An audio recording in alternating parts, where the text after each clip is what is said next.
Mama! Today, let's talk about breast pumping, how it works and why it's such a lifesaver for many moms. Breast pumping simply means expressing your milk using a manual or electric pump. It's perfect when you want to rest, return to work, or let someone else help with feeding, while still giving your baby your milk. Here's how to make it smooth and comfortable.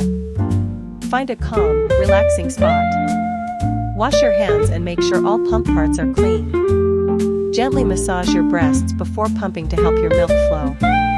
When you're done, store your milk safely.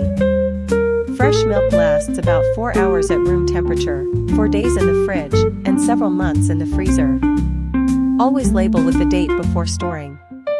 If you're just starting out, don't worry if you don't get much milk. Every mom's body is unique, consistency is the key. Pump every 2 to 3 hours to maintain a healthy supply.